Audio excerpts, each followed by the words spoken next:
Mike Cardano with Roto Experts and the Fantasy Sports Network here with you, and I'm here to put the odds of winning in daily fantasy gaming in your favor. It's my job, it's what I do, so sit up straight and pay attention or risk losing your money to others who are.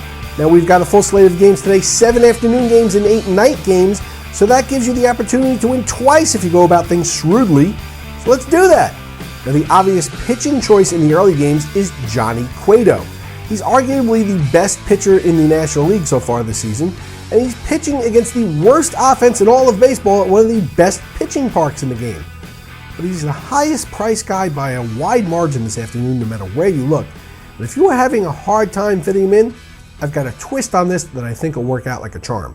Cueto is opposed by Tyson Ross, who has a 2.39 ERA at home this season. Opponents are only hitting .207 off Ross at Petco Park, and he struck out 63 in 60 in the third innings. Now Ross will save you thousands compared to Cueto, and today I think there's a realistic expectation that their final line will be pretty similar.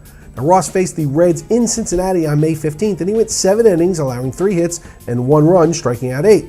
Let's face it, the Reds don't exactly put out the most potent offense in baseball. 70% of major league teams have scored more runs than they have, and there's an over-under in this game of just 6. And that may be too high. To be honest, in 2 and 3 pitcher formats, ideally, if I had the room, I'd love to be able to get both these starting pitchers in my lineups. I like me some Seattle offense today, and I'm riding the Kyle Seager and James Jones wave. Now, the Mariners' offense has been firing on all cylinders lately, and Seager and Jones have been a huge part of it. Jones has been getting hits, stealing bases, and scoring runs in droves lately, and Seager has been one of the most productive players in the game lately, hitting for average power and driving in runs. Now I expect Brad Peacock to be on the run in this one, as he walks way too many guys and pitches from behind all too often, as evidenced by his 1.51 whip. And I want to take advantage of that both at the plate and on the base paths with these two lefties.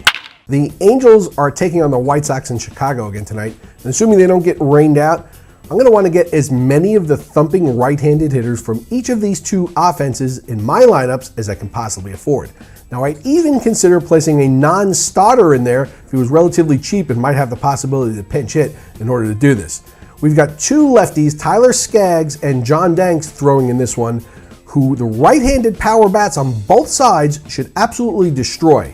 This game has an over-under of 9 placed on it, and that seems low to me. It is a scorcher today in the Northeast, approaching 100 in some spots, and we've got the possibility of isolated thunderstorms popping up all over the place, and some possible showers again in Chicago. Now, while I do think all these games are going to get played today, you definitely need to check the local weather forecast in each city that you're rostering players. So, who wants to challenge me to a daily fantasy cash game? Come on, you know you want to. Follow me on Twitter at Mike Cardano and shoot me a message with the site you want to play on, the amount of your cash game challenge, and your favorite charity, and I'll choose one of you at random each day. Now, if you win, you get to keep the cash. If I win, I'll donate the winnings to the charity of your choice. So either you or your charity wins. You can't beat that. Now, good luck in your daily fantasy gaming today, everyone. I'll see you right back here tomorrow on the Fantasy Sports Network.